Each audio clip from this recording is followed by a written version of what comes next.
Hey everyone, welcome to Invincible Innovation Live Show. I'm so glad that you're here. Today we're going to talk about emotional intelligence and leadership. I'm Mazor, Kario, product innovation and value creation expert, and I'll be your host. And today I have a very, very special guest. Hi, Stephen. Hi, Adi. How are you? It's nice to be with you today. And I'm so happy to see you here. Stephen Barth is a speaker and founder of hospitalitylawyer.com and a professor of law and leadership at the Hilton College of Global Hospitality Leadership. Stephen Barth is the author of Hospitality Law Intelligence Emotions, is an attorney and motivational speaker. And I'm sure it's going to be really, really interesting. And we're live on LinkedIn, YouTube, and Facebook, and you're so invited to join the discussion and ask questions. And now we can start. So before we have this discussion about emotional intelligence and leadership, how would you define emotional intelligence? Very succinctly, I would say that it's about owning our emotions, right? And so to put it a little now less succinctly, Adi, I think about anytime we're frustrated, somebody's trying to teach us something is trying to teach us patience. Anytime we're angry, somebody is trying or something is trying to teach us more patience and or self-control, or in the emotional intelligence parlance, self-regulation, right? Think if we get judge people, if we get frustrated with other people, but primarily if we judge their place in the world, the way they do things, someone or something is trying to teach us empathy, right? And so when we reach out to teach somebody something else by judging them, we have to remember that we teach what we need to learn the most, right? Yeah, And so it's the yeah, mirroring concept a bit, but it's deeper than that. So I could yeah. go on and on about emotional intelligence, but that's what it means to me primarily and cogently is owning our emotions. Doesn't make us an emotional robot. It means feeling our emotions deeply, Adi, but it also means responding to them differently than perhaps we have so far in our life. Yeah, I would say not only differently, the fact that you're thinking about your emotions and not acting in like autopilot, just reacting to the emotions and trying to avoid them and don't feel like not feeling bad. We were calling them bad. They're not bad, but hardened emotions or hurtful emotions. And just the fact that we let them just be in our body is something that we are not doing most of the time. Adi, that is a perfect word. We typically react to circumstances and people and situations rather than responding to them. Our reactions are often negative because they're habitual, just like you said. We spontaneously move to those because they've been with us our entire life, and we haven't taken the time to transition or change the script in our mind from those subconscious default reactions to much more positive responses. Yeah, I think that we're mainly talking about the fact that most people, when something is not as they expected or they wanted, or people are not reacting as they wish they would react, would be angry or sad or frustrated. And it influences the way they see the world, they perceive themselves in the world, and the way that they experience reality actually when they think this way. It really is. Now, I don't know about in Israel, but in Houston, if you drive on the freeway, the highway, right, where cars are going fast and they're crowded, uh, we drivers here deserve combat pay, right? I mean, it's challenging. And Yeah. and I bring that up because it's a perfect example of Yeah. how we can assess our own levels of emotional intelligence and connect the dots in other places. Just very quickly, if you're driving down the freeway and or the high, do you call it a highway or a freeway? Yeah, Highway okay. is Highway. fine. Okay, well, let's say Yeah. highway because we call them freeways here, but they're typically not free. But They're anyway, not we call free. them highways, right? So let's call them highways. So if you're driving to the highway and somebody cuts you off, right? Or jumps in front of you or stops suddenly. What's Yeah. our first reaction? Well, and I always add no sign language, please, because Yeah. in the United States, people, the symbol Yeah. I'm going for. Yeah. But think We're more about, cursing. yeah, We are right. express ourselves. We get angry, but here's the most important: we get angry, right? And we get mad, and then sometimes we chase them down. And it sadly in the United States, people get shot over this because of the Wow. proliferation of weapons, right? It's horrible what's going on. But here's the point: if if the person that got cut off, if they don't react to being cut off, what happened? Nothing. Nothing happened if Yeah. you don't react, because to your point, it's those reactions that bring significance to something or circumstances or an event, right? And we're just reacting to that and making it worse and letting somebody we've never met in our life, never going to meet them again, as long as we don't chase them down, and, Yeah. and we let them impact our emotions. We let them create this space for us to become angry. So the real question is, can anyone make you angry? And the answer is not, No. unless we let them. Exactly right. Yeah. That is emotional intelligence, understanding that concept. That's why I say it's so important to own your emotions, right? And develop your emotional intelligence. And last but not least, in that example is this: if you are getting angry on the freeway, that's probably your conflict resolution style, right? So you're probably getting angry with your spouse, your significant other, your children, your coworkers. You see, and you have to own that, and you have to go, right? What's that song, Things That Make You Go, Well, Mhm. emotional intelligence is filled with those moments. So Yeah. I hope that analogy brings some clarity for some people about emotional intelligence. And we can bring up a Yeah. few more as we go on, but I like that Yeah. one. Yeah, you mentioned this moment. Yeah. It's usually not in the moment. Maybe afterwards we'll think Ah, about that. In the moment, in order to do that, you need to have this like gap, just a yeah. gap between what I thought that he is like irresponsible, he's bad, he needs to learn his lesson, he's and underestimating me, whatever. Like what I think about his way of driving and then what I decide to do with it. I could whatever think whatever I want to think. Like, do I need to react?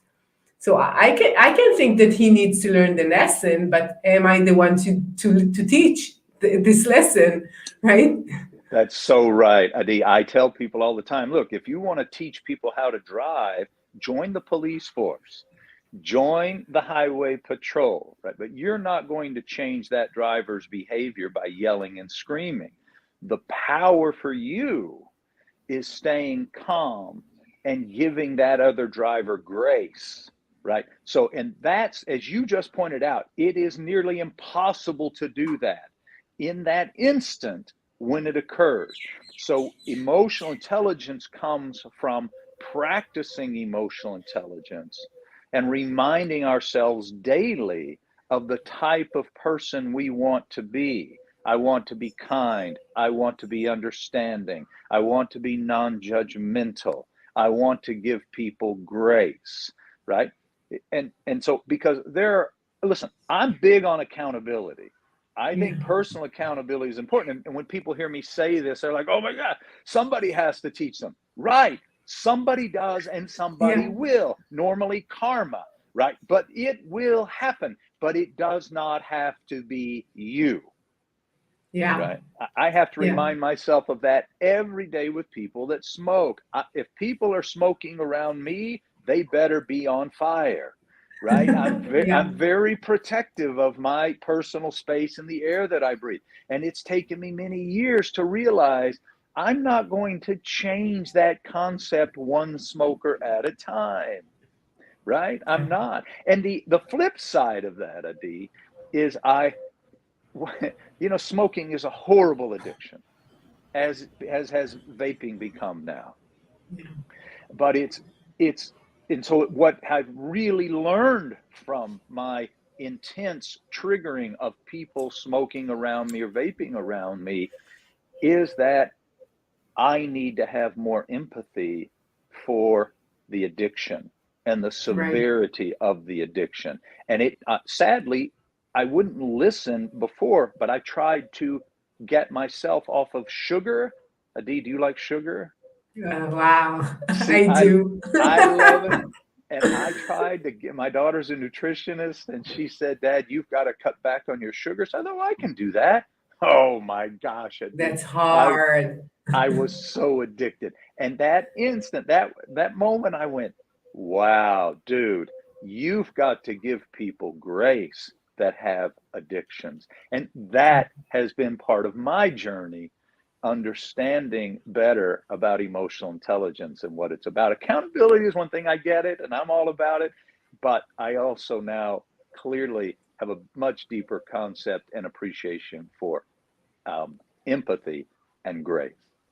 Yeah, I totally understand what you're saying. By the way, I read a really good book about addiction from Gabo Mate. I don't know if you Oh, know not this person. familiar, huh? Oh, you should. He's Yeah. really smart, Okay. and he was a doctor, and he talks about addiction and about empathy and trauma, and in general, he has this really good book about addiction. He was a doctor in I think in Canada, if I'm not mistaken. Mm-hmm. So he treated these people, and they had these really horrible life stories that Mm, made them more susceptible to being addicted. mm. And when you're thinking about it, like why do people are getting addicted? Doesn't matter if it's alcohol or drugs or smoking or sugar or working too much or sports. Well, We have lots whatever of it is. kinds of Right. addictions, right? Gambling. Right. Yes. Yeah. So each one of them has a really good reason to do so. And once you're saying, okay, I'm not doing it, I'm aware of my body, I want to be healthy, and they don't care about their bodies and they're killing themselves, whatever. It's so righteous, right? So Just righteous. thinking, Yeah. yeah, like I'm better, right? Right. I know things much better than this guy who's so Right. stupid Yeah. to do these things.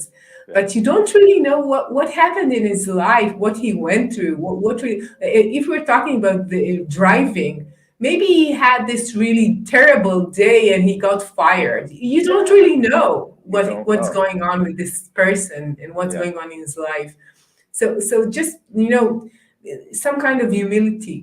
We don't know, We right? don't know. So We don't know other people's stories. And when we begin to judge them, we are substituting our perception, our assumptions for their story. And right. 99.999% of the time, we are totally wrong. Yeah. I think that another thing that I remind myself when I get mad, and I do, and I curse a lot. My kids tell me you're cursing too much. So, but I am telling you, it's a way to transform bad energy just into a word, and then it's out there, and then it's not inside me. But when I think about it, I always think about the fact that we need to be more like soft the way that we perceive our world. We don't really know. We could add a question mark to most of the things that we're saying, and we're trying at our best to do like good decisions and to do good things in our lives, and even in our own lives we're not always doing the right thing, so we're trying to do so. So I don't want to imagine if I need to educate all the people on the roads in Israel. It's like too much for me, right? So Good for I have you. my own bag, you know. Yeah. Yeah. Good for you. Yeah. So And that gets us back indeed to this is not an overnight process. This is a lifetime commitment of setting our intentions to transition from those reactive, instantaneous reactions to much more reasoned responses. And that's what I wrote, that you mentioned that ebook I wrote, Intelligent Emotions. And right. in there is a list. And I tell people, Emotional intelligence is one of the few things I've found in my lifetime that I really believe can change people's destiny. And I ask people, if you'll, would you, how many of you would spend 1 minute a day to be more peaceful and more productive and more content in your life? Well, everybody says yes, of course, Yeah. right? But Right. I know there's very few magic bullets, but emotional intelligence really is. It's just a matter of rescripting and I listen, I shouldn't say just a matter. For some people, it's going to be much more difficult. For others, it's going to be easier. But generally speaking, if we will devote a minute a day to reviewing our script, and I've given some sample scripts in that book, and in just 1 minute a day in the morning when you wake up, and maybe 30 seconds at night before you go to bed to kind of get your subconscious rolling and revising that script in your subconscious, people will be amazed how it can impact their life and seriously become more peaceful, and more productive and more content, better relationships with their spouses, significant others, better relationships with their children, which are so important today, given COVID and the divisiveness, not just in the United States. Israel is really divided, right? Right. Almost every country is really Yeah. divided right now. So it's so important to me that we take a different approach with our children and surround them with love and confidence and positivity. And that's all part of emotional intelligence as well. But it's that 1 minute a day of rescripting that I think is the most powerful thing we can do to establish emotional intelligence for ourselves. So what do you mean when you're saying rescripting? What is the meaning of that? Right. So do you remember we were talking a little while ago about you raised the great word reacting. Remember, so we all have these default negative reactions built into our subconscious. Think of them as viruses. Okay. So when I say the word virus, what does everybody think? They think computer, Yeah. right? They think, oh, there's a virus in my computer. And Yeah, what but our right now answer? most people would say COVID, but we could say computer. Yeah. Okay. Same thing. Yeah. But if somebody thinks COVID, they go to a doctor, right? We're Yeah. going to get well. If there's a virus in your computer, what are we going to do? We're going to clean it out. We're going to take out that software. We're going to reinstall it. But we're never going to just let the COVID sit there. We're never just going to let the virus infect our hardware and send it on to other people. We're going to respond proactively and make it better. But we don't do that with our subconscious. All of these default negative reactions, whether it's frustrating when the computer doesn't work, getting frustrated if the computer doesn't work, getting angry on the freeway, yelling and screaming when we don't get our way, right? So there are lots of examples. We can go on and on. But the thing is, we have to rescript in our subconscious when those triggers happen, when the computer is slow, when the children get home late, when people at work don't do what we ask them to do.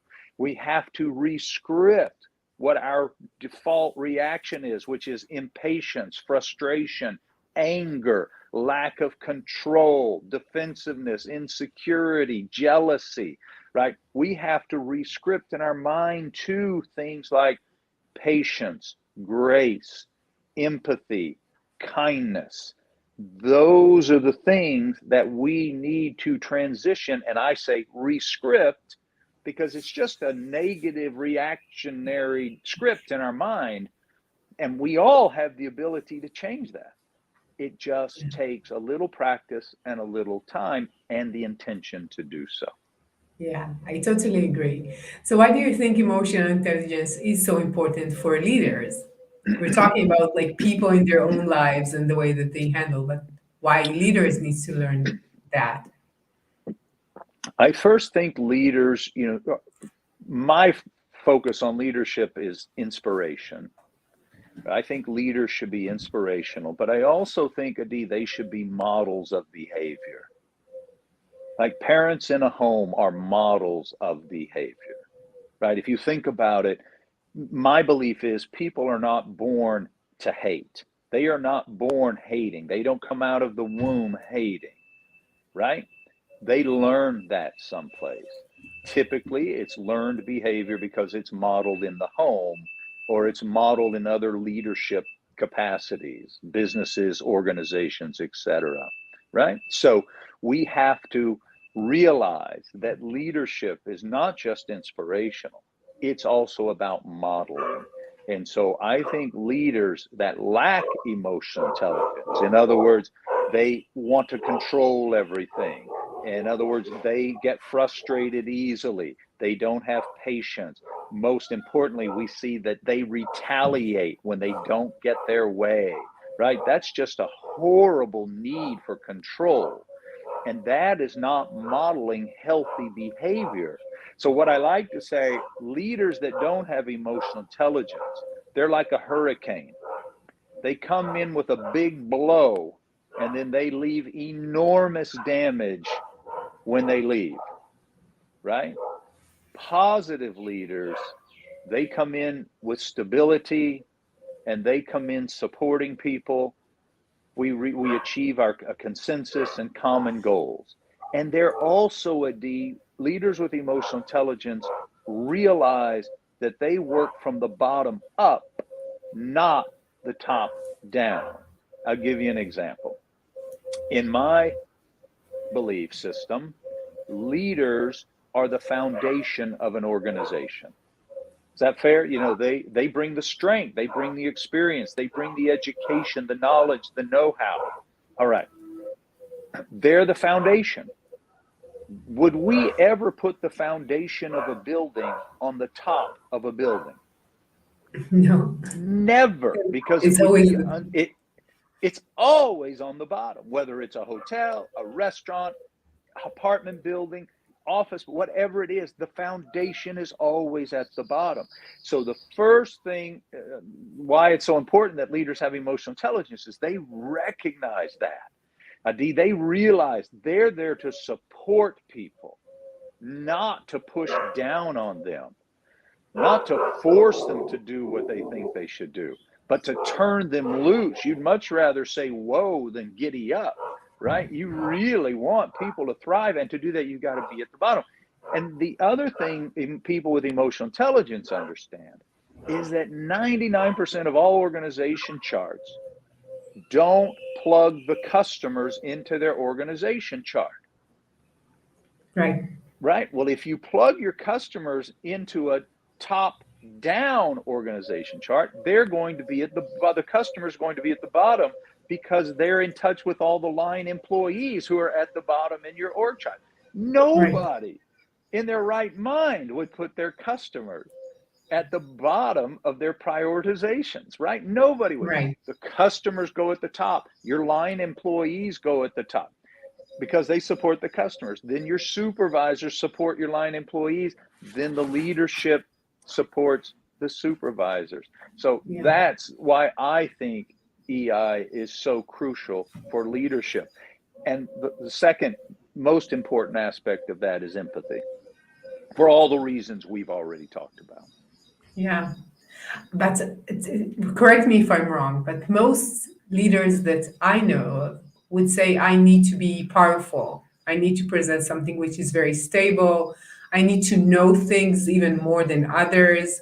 And my inspiration to others is because I'm smarter, I'm better, I know how to do things. I will teach them how to do things, right?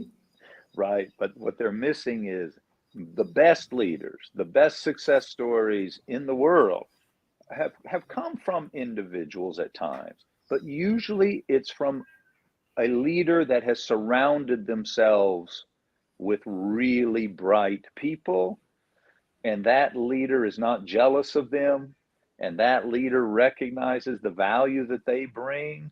And so you really surround yourself with good people, oftentimes better people than you are, but that takes a very high level of emotional intelligence to be able to do that. But it does happen, and when it Yeah. happens, it is powerful. The first person that comes to my mind when we have this conversation is Steve Jobs, Yeah. right? And most people would say that he's like so successful, of course, Yeah. smart, and a great leader. because he knows what he wants to get, and he gets everyone in the same level of perfection as he will wants it to be. But if I'm not mistaken, again, I'm not an expert in Steve Jobs. He was not he was not that good in the aspect that you are talking about, right? Right, right. His ex-wife, it appears, given what she's been doing with her money, the same thing with Jeff Bezos' ex-wife. They tend to see the world differently than their exes, and they maybe they learned from those experiences, right? I'm sure they did, and we all evolve, right, over time. And I think it was Muhammad Ali that said, just to make that point, that if we still think the same way at 50 that we did as when we were 20 years old, we've wasted the last 30 years, right? Yeah, And makes so, sense. the women in their lives, it appears, had a much higher level of emotional intelligence and an understanding of what that incredible responsibility of leadership means, truly means. It doesn't mean give me more. It doesn't mean pull the red carpet up behind me. It doesn't mean be unkind to people, be greedy. It doesn't mean I get to stay in power forever. What it means is we've been blessed for a period of time. We need to appreciate that, and we need to, I think, help people achieve a common goal or our vision, but we do it together, and we give everybody the tools they need to do the job and support them in order to do it. And that creates long-term viability and sustainability of a mission or a vision for a business. Doesn't mean it can't change, Adi, right? The best businesses modify a lot, right? But I think about Google's, they have lots of little sayings that they've used to make them so successful in a global powerhouse. But one of the ones that I latch onto is fail quickly, right? In I most think it's businesses, it's Mark Zuckerberg from Facebook, but I'm not sure about that one. yeah, I think it's Google. I could be mistaken, but I think it's Google. But anyway, Yeah, it's fail quickly, and maybe they adopt it as well. Maybe they all do. But that the maybe. idea, right? The idea is that a lot of businesses react strongly and punitively to failure. But if we're not failing, we're not trying. We're not trying different things. We're not stepping outside the box. We're not being creative. We're not being innovative, right? You have to support mistakes, but because you support the effort. Now, that doesn't mean you support the same mistake over and over again, right? But you if you're going to fail, fail quickly, but get it out there. See if it works. If it doesn't, go on to the next one. Right. Again, it's a way that a person perceives himself and he perceives success. What you mentioned, that the fact that I'm teaching others, or I'm expecting or even willing to think about people after me, and I'm teaching them how to be instead of me, instead of like trying to avoid them or to put them aside for them not to threaten my state and my power. And I think it's related to the way that we perceive success, because success right now is like winning it all the time. Winning at all costs. And we don't have to look any further than, being a lawyer, I have some insight about lawyers and law school. But lawyers are the only group of people that I'm aware of, Adi, that go to school for 3 years in the United States to learn how to get their way. Yeah, Right? That's right. exactly. And as long as lawyers had integrity, and as long as lawyers complied with their oath, being a lawyer was a very prestigious thing to be. But when lawyers started using the law and their persuasive capabilities to encourage immoral things or to shield lawbreakers from the law and accountability, and it just really broke down trust in the system, at least certainly in the United States, which was one of our greatest assets was our judicial system and the independence of our judicial system. But all of that has, I don't want to say pervasively corrupt, but it's certainly much different than it has been. But the point is that you can see this, Adi, and you can see the lack of emotional intelligence in lawyers, that in their professional life, they'll do whatever it takes to get their way. Yelling, screaming, lying, whatever it is, manipulating the law, whatever it is. And then they'll take that same construct into their homes, and they'll treat their significant other or their children the same way. And it's just a horrible mix of humanity. And it really creates real challenges and friction for relationships. But it's all a lack of emotional intelligence. It's a lack of self-awareness. It's a lack of not understanding two separate paradigms, professional paradigm where people are used to that kind of nonsense, into your home, which should be loving and kind and supportive. You know, people say to me all the time, no, my children have to learn about the world. And I go, hey, my belief is, in your home, your children need to experience love and support and kindness. The world will give them all that other stuff. Yeah. Right? Yeah, I So totally agree. you I need to be totally the agree. foundation built with love and kindness and support. Yeah. My opinion. Yeah. Yeah, I totally agree. You know, I have four kids, and I think a Yeah. lot about what I need to give them, you know, to be content and happy and have good lives. Good. At the beginning, I would say, like 10 years ago, I would say what would make them successful, but I'm not using these words right now. So I would Right. say what would make them content with their life. And I Okay. think it's much more about the emotional competencies and the way that they perceive the world than knowledge. Knowledge has no real meaning. It's changing all the time, All the time. and you need to have first a way to get to a place, hopefully your home, that would love you and get to know you and appreciate you. Yes. Afterwards, lots of things, right? But that's the beginning. Yeah. And always be curious. Right. You know, if we can get children to be curious, you know, if we couple energy and curiosity equals learning, right? Right. Energy plus curiosity equals learning. And how cool is that? And how that drives contentment in people, because they, for a lifetime, right? That's a lifetime achievement that we can work on, as is emotional intelligence, I might add. Right? You can Yeah. work on this your entire life. And I read it, teach it, speak on it every day, and I still have a lot to learn. Yeah, that's good.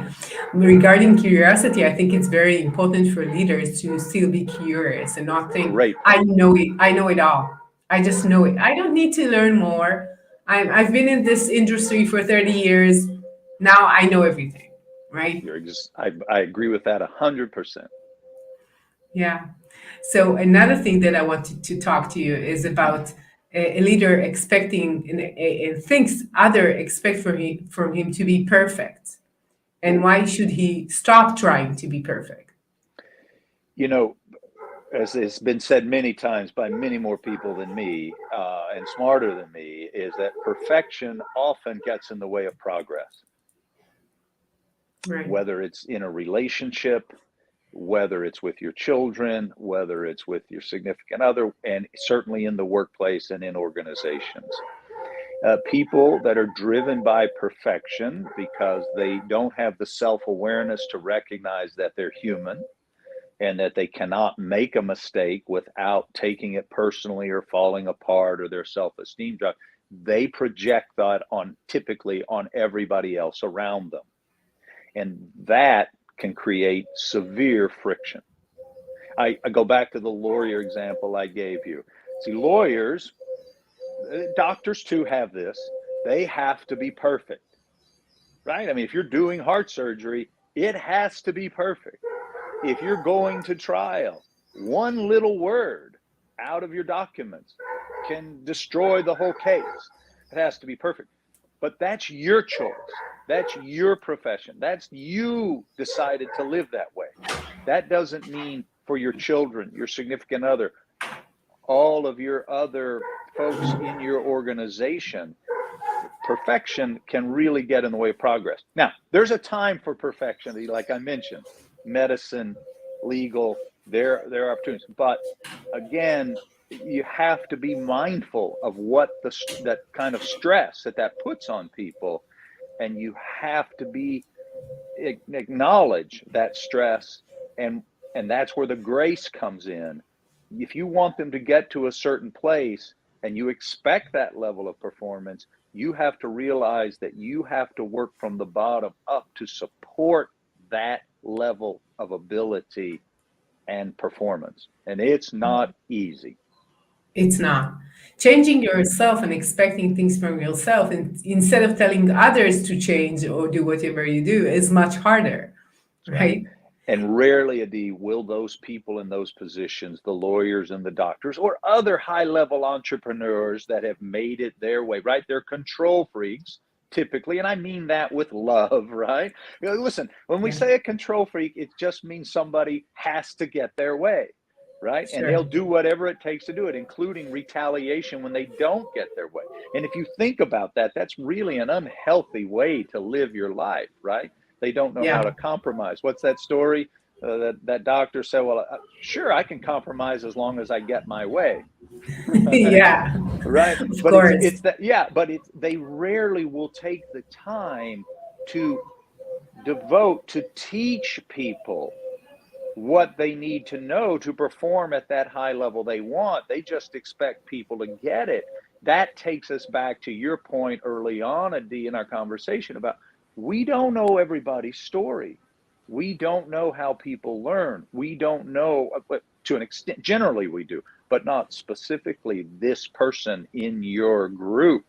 And you have to take the time to get to know them. And if you want them to perform at a level, it takes time, it takes patience, it takes love, it takes grace. Yeah. Punishment after a mistake, we know that's not going to help. Yeah. We mentioned a few like times the lawyers, and I'm interested to know if there is any kind of research about emotional intelligence and lawyers, because we mentioned them so many times. Well, I have spoken about that particular topic but not specifically based on legal lawyers and EI, but mostly based on the general concepts of EI and what I've taken away from it. But it really gets us back to the control issue and learning how to get your way. But the inability to recognize, due to a severe lack of self-awareness, that it becomes pervasive in the rest of their life, myself included. When I first got out of law school, I did not know how to relate to people that were not lawyers. It took me years to understand that not everybody knows what I know about the law. Not everybody knows what I know about getting your way. And so people say, well, you use that to your advantage. No, that you want to if you're a leader, you're there to inspire people to achieve a common vision and to build a consensus. If you think your leadership is about getting your way, you need to go back to your MBA program and get your money back, because you didn't learn a lot. Yeah. And what you mentioned is that it's all built on emotional intelligence and relationships, actually. And relationships are so, so important in our lives. But surely, as leaders, we need to understand that we're working with people and not with human resources, as we call them. Adi, if I can tell you a story, it'll take me a couple of minutes. Is that okay? Sure. Don't know I'm how we're doing interested on to time, hear. but so I had the very good fortune of growing up in Dallas, Texas, and a very good fortune of having a best friend whose father was in the construction business. And a lot of your viewers and listeners today will know the name of somebody I'm going to mention, because his son has been in the news lately. But I'll preface it that way. So Okay. my friend's name was Jake. I called his father Mr. Jake. right? So Mr. Jake built warehouses. He got into the warehouse for distribution purposes in Dallas 70 years ago now. And at the tipping point when that became so important, right? All these big box businesses needed distribution outlets, and he was going to build their warehouses. And they had kind of a novel way to do it. They would pour the concrete walls on the ground and they'd tilt them up and fasten them all together. Fascinating. And so he bid on a warehouse, I believe, the first warehouse for Mr. Trammell Crow. Mr. Crow at one time was the largest landowner in the United States. Wow. His son Harlan Crow has been in the news lately with the Supreme Court of the US, is why I prefaced it Wow. that way. Yeah. But Mr. Jake was being honored at his 50th year party being in business, and Mr. Crow was there. Wow. And there were only about 100 of us in the room, and I was so honored to be there. But this is what came out. Mr. Crow stood up and he said, we're here to honor Mr. Jake, and people have asked me why Mr. Jake has built almost every one of my warehouses for the last 50 years. And he said, here's the reason why. He said, he built my first warehouse. He finished it early. He sent us a final invoice. We paid it. 2 weeks later, Mr. Jake walked into my office and handed me a check. And he said, we made too much money on this warehouse. And Mr. Wow. Crow said, and we've built 500 warehouses. I don't remember what the number is, but it was a big number. Warehouses together, and we've never had one piece of paper between us. Wow. That, Adi, is trust. That is leadership. That is relationship building, to your point. So I just think that story should remind us all that leaders should do business with people they trust. Compliance is important, of course, but more important to me, do we trust the people we're working with? Yeah, I totally agree. It's a great story. Thank you for that. So I have like a few more questions, but we're almost out of time. Sure. So I would ask you only one question. What's your number one tip for leaders today? Wow. Okay. I think the most important thing leaders can do today is develop a sense of empathy. And now, I have a friend that cautions me about that. And he says empathy in negotiations can be a drawback. And we don't have time to go into all the reasons why, but I do think your listeners need to heed that comment. But at the same time, I'm a big believer in empathy. Empathy is like looking at a chicken salad from a chicken's perspective, Yeah. right? Yeah, right. You're talking to my heart. I'm vegan, so it's good for me to hear. That is exactly right. And so it's not just putting ourselves in the other person's shoes. It's understanding their story, as you pointed out, that is so important. And I just know so few leaders that take the time to do that. So I believe that empathy is one of the most important qualities and characteristics that leaders need to have today. Setting direction, of course, is also crucial, but I'm not sure you can survive without either one of those. But empathy is what I see lacking most in leaders that fail. Yeah, I think that I would say that empathy is lacking in many parts of the society, but it's the most impact you get from people who are in power, meaning leadership. Great point. Yeah. Great point. So where could people hear more about you and your work and contact you? Well, thank you for that. They can reach me at the University of Houston at the Hilton College.